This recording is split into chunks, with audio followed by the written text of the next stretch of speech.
Media के सभी साथियों का यहाँ स्वागत है। साथियों, आज हम लोग ये प्रदेश में जो बेरोजगारों के साथ और जो अनियमित कर्मचारी हैं उनके साथ जो प्रदेश सरकार अन्याय कर रही है, अत्याचार कर रही है, उसके खिलाफ लगातार आम आदमी पार्टी आवाज उठा रही है। हमने शिक्षक साथियों के मुद्दे से शुरू करके प्रदेश के बेरोजगारों के लिए, प्रदेश में जितने भी सरकारी विभागों में रिक्त पद हैं उनमें भर्ती के लिए, उसके साथ साथ पुलिस है, विद्या वितान है, और जितने भी संविदा में जो पद हैं उनकी भर्ती के लिए हमने एक आंदोलन छेड़ा है प्रदेश। उसी मुद्दे पर आज चर्चा करने के लिए हमारे बीच हमारे प्रदेश अध्यक्ष कोमल उपेंद्र जी उपस्थित हैं।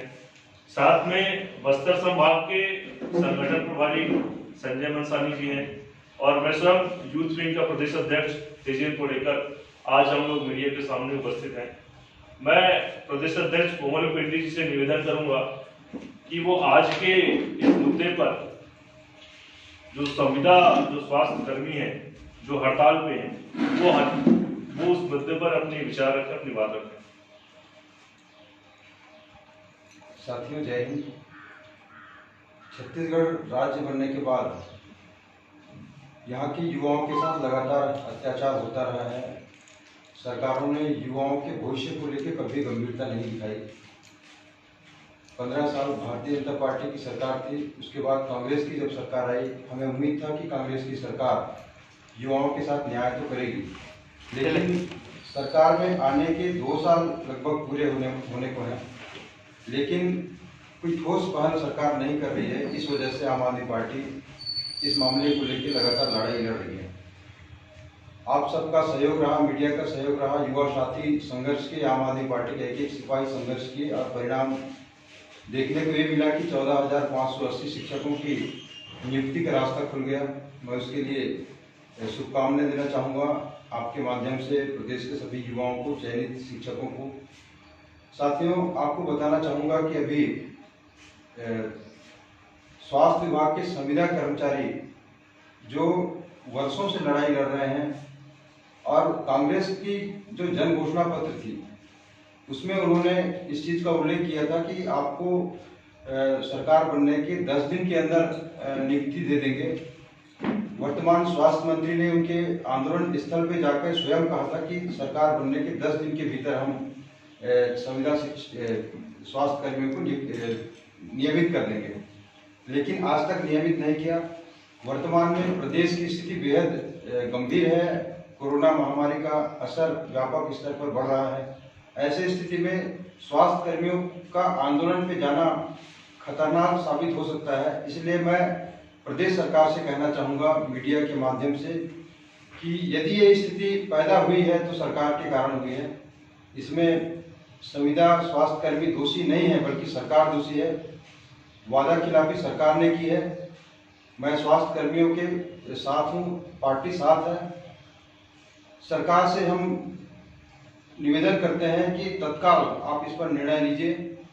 संविदा कर्मियों को वादा आपने किया है, तत्काल उनके एक सूत्री मांग है, नियमितीकरण की मांग है, उसको आप तत्काल नियमित कर दीजिए ताकि हमारे स्वास्थ्य कर्मी है पूरे प्रदेश में वे जनता की सेवा करने के लिए पुनः जुड़ जाएं। दूसरी बात, छत्तीसगढ़ में स्वास्थ्य कर्मी, डॉक्टर्स, पुलिस और विभिन्न विभागों के अधिकारी कर्मचारी जो लगातार कोरोना के खिलाफ जंग में लड़ाई लड़ रहे हैं, सेवाएं दे रहे हैं।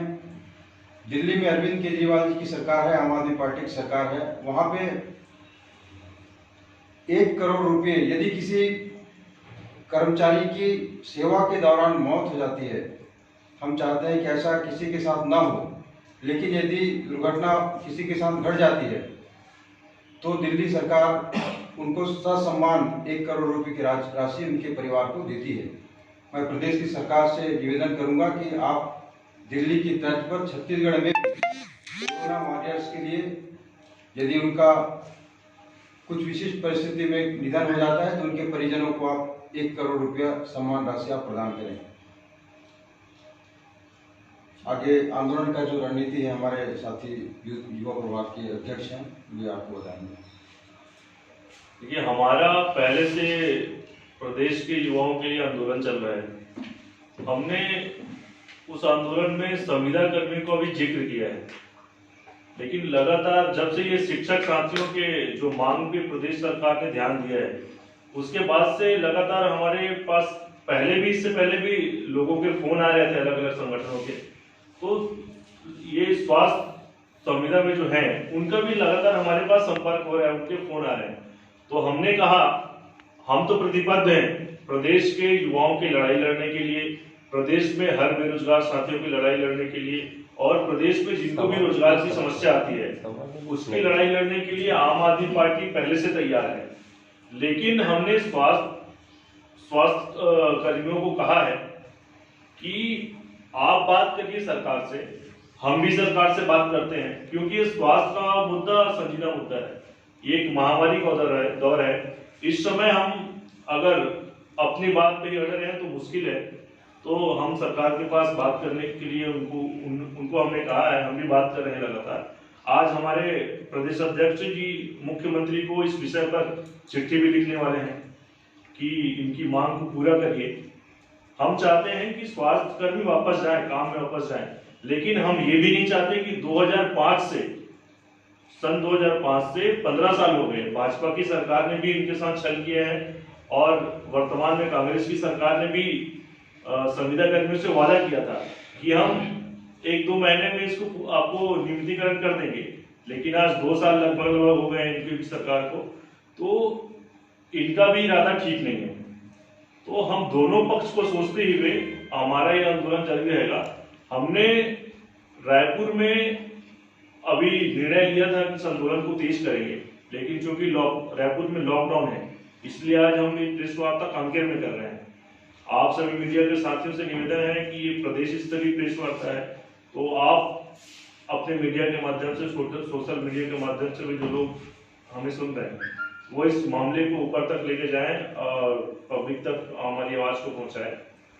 और इस मामले को लेकर और छत्तीसगढ़ के युवाओं के हर मुद्दे को लेकर आम आदमी पार्टी जो स्थापना दिवस है छत्तीसगढ़ के 1 नवंबर से, हम 1 नवंबर से पूरे प्रदेश में रोजगार अभियान चलाने वाले हैं, रोजगार यात्रा चलाने वाले हैं।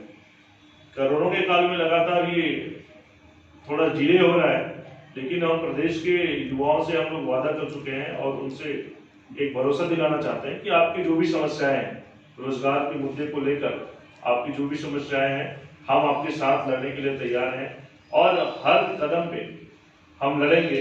और बेसिकली जो स्वास्थ्य के लिए आज हमारे प्रेस वार्ता था, तो हम लोग स्वास्थ्य कर्मियों से भी निवेदन करना चाहते हैं कि हम आपके साथ जरूर हैं, हम आपकी लड़ाई अंतिम समय तक लड़ेंगे और हमेशा लड़ते रहेंगे।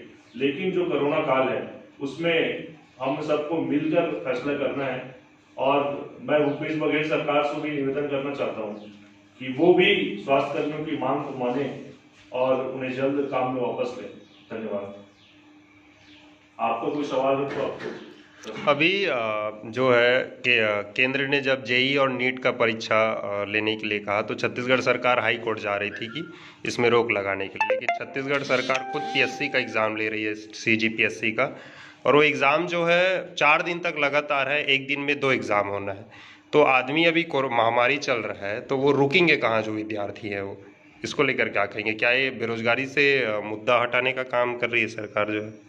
देखिए, जब केंद्र सरकार कोई योजना आती है तो राज्य सरकार उसका विरोध करती है।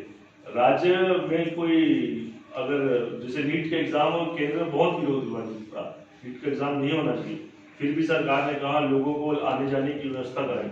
वैसे ही लेकिन अगर कोरोना काल चल रहा है, आज भी आप देखें तो कॉलेज लगातार कॉलेज का एग्जाम चल रहा था, एग्जाम में लोगों को कॉलेज में भीड़ लग रही थी उत्तर पुस्तिका ले जाने के लिए। तो ये सरकार के कोरोना में एक तो सीरियस नहीं है, दूसरी चीज अभी किसी भी तरह का एग्जाम सरकार को नहीं करना चाहिए, और जो परीक्षाएं हैं जो बोल रही सरकार के फाइनल ईयर का एग्जाम है वो भी सरकार को नहीं करना चाहिए, और पीएससी की परीक्षा फिलहाल तो नहीं करनी चाहिए। इससे खतरा है क्योंकि लगातार पूरे प्रदेश में अभी कोरोना का संकट लहराते जा रहा है। खतरा छात्रों के इस साथ- एग्ज़ाम से खतरा से ज़्यादा जो है, जितने स्टूडेंट हैं जो पीएससी का एग्ज़ाम देना चाहते हैं या प्री क्वालिफाई हैं, उसमें आधे से ज़्यादा मार्च में तो सब ड्यूटी में हैं। जितने महामारी में वो ड्यूटी में है, वो एग्ज़ाम कैसे देंगे? वो तो तैयारी ही नहीं कर पाए हैं। और अक्टूबर में पीएससी का एग्ज़ाम है, सीजीपीएससी का, तो ये कैसे दे पाएंगे? मतलब इसका रास्ता क्या है? और 4-4 दिन तक वो होटलों में कहाँ रुकेंगे? उनके ना उनके रहने का साधन है। वैसी महामारी में कोई रुकने नहीं देगा उनको, होटल नहीं है, सरकार की कोई योजना भी नहीं है इसमें। कोरोना के मामले में यदि देखा जाए तो छत्तीसगढ़ की सरकार पूरी तरह फेलवार साबित हो चुकी है, जिसका सीधा उदाहरण यदि हम कहें तो कांकेर जिला है। यहाँ पे कोरोना के नाम से पैसों का बेहद दुरुपयोग किया गया है, क्वारंटाइन सेंटरों में भ्रष्टाचार किया गया है, लेकिन ऐसे कलेक्टर जिनके संरक्षण में घोटाला हुआ है, ऐसे कलेक्टर के ऊपर कोई कार्रवाई सरकार नहीं कर रही है। दूसरी तरफ पीएससी का एग्जाम करा रही है। पीएससी का एग्जाम मेरे ख्याल से आम आदमी पार्टी चाहती है कि जब तक स्थिति सामान्य न हो एग्जाम नहीं होना चाहिए। हम विरोध करते हैं उसका, और प्रदेश सरकार से ये भी मांग करते हैं कि जो कांकेर में जिस तरह से क्वारंटाइन सेंटरों के नाम से घोटाला हुआ है, उसकी उच्च स्तरीय जांच हो, निष्पक्ष जांच हो, और जो भी दोषी हैं उनके ऊपर कार्रवाई होनी चाहिए। इसके अलावा अभी सेंट्रल गवर्नमेंट के द्वारा एक काला कानून प्रस्ताव पारित किया गया है, जिसका आम आदमी पार्टी ने दिल्ली में काफी विरोध किया। हम छत्तीसगढ़ की तरफ से भी उस कानून का विरोध करते हैं। किसानों को आत्महत्या करने के लिए सरकार उसका रही, परेशान करने के लिए उसका रही है, तो ऐसे कानून का भी हम विरोध करते हैं। भूपेंद्र जी, आपने भी जैसे कहा कि सरकार ने वादा खिलाफी की है, तो अभी सरकार ने एक नया मामला आया है कि सरकार ने केंद्र सरकार से 7 बटालियन की मांग की बस्तर में नक्सल के इलाके वहाँ के लिए। इसको आप कैसे देखते हैं? नक्सलवाद सरकार ने ये भी कहा था हम गोली से नहीं बोली से बात करेंगे, तो फिर 7 बटालियन की मांग क्यों? ये गलत है, पूरी सरासर गलत है, क्योंकि सरकार वहाँ की बुनियादी जरूरतों को पूरा करने के लिए सीधा सीधा अक्षम है। सरकार वहाँ के जो गरीब हैं, आदिवासी हैं, पिछड़े हैं, ऐसे लोग को बटालियन ला के परेशान करना चाहती है। वैसे भी अभी तक की स्थिति में हम देखें तो छत्तीसगढ़ में सुदूर अंचलों में हम जाके देखें, वहाँ बुनियादी जरूरत के साधन मिल ही नहीं रहे। पानी नहीं मिल रहा है, ठिकाना से स्कूल नहीं है, सड़कों का सड़क बदहाल स्थिति में है। उस चीज को, बुनियादी जरूरतों को पहले पूरा करना चाहिए, उसके बाद बाकी काम करना चाहिए। सरकार अपनी कमियां छुपाने के लिए ये सब काम कर रही है। सरकार ने ये भी कहा है कि स्थानीय जो बेरोजगार युवा हैं उनको सेना में नौकरी देगी। स्वास्थ्य, शिक्षा और राजस्व पंचायत, यहाँ पर क्यों भर्तियाँ नहीं हो रही उनकी? मारना चाह रही है गरीबों को। सीधा सीधा हम आरोप लगाना चाहते हैं कि गरीबों को ये मारना चाहती है, जो सुदूर अंचलों में जिनको जो जरूरत है, शिक्षा की आवश्यकता है, उस चीज को पूरा करने के लिए पूरी तरह अक्षम है। स्वास्थ्य सुविधा उपलब्ध नहीं करा पा रही। आज हम कांकेर जिले में बैठे हुए हैं, जिला मुख्यालय में डॉक्टरों की कमी है, और दूसरी तरफ बोलते हैं कि आमाबेड़ा में पर्याप्त सुविधा होगी। तो यहीं पे सरकार का जो नियत और नीति देखने को मिलता है। ये उदाहरण है कांकेर, बल्कि पूरे प्रदेश में यही हाल है। तो 2 साल अभी पूरे होने के, सरकार पूरी तरह से असफल है, और मुझे नहीं लगता कि सरकार आगे भी ऐसा कुछ कर पाएगी। कांकेर में डॉक्टरों की कमी बता रहे हैं, इसके बाद भी एमसा के तहत अल्टीमेटम दिया गया है कि नौकरी से निकालेंगे अगर हड़ताल में रहेंगे, तो इस पे क्या कहेंगे? उनकी नीयत साफ नहीं है, बल्कि मैं तो ये कह रहा हूँ सरकार को गंभीरतापूर्वक अभी सोचना चाहिए। वादा भी सरकार ने की है, चुनावी घोषणा पत्र में उन्होंने अपना बात रखा था। अभी स्वास्थ्य विभाग के जो संविदा कर्मी है उनको नियमितीकरण की बात कर दे, घोषणा कर दे। सभी कर्मचारी चाहते हैं कि हम ड्यूटी करें, लोगों की सेवा करें, लेकिन सरकार खुद मजबूर कर रही है उनको आंदोलन के लिए। उनको पहले नियमितीकरण करें, और जहां भी रिक्त पद हैं उनको नियुक्ति के लिए प्रक्रिया जल्दी चालू करें, और डॉक्टर्स की कमी है उसको पूरा करने का भी सरकार प्रयास करे, ऐसा हमारा मांग है।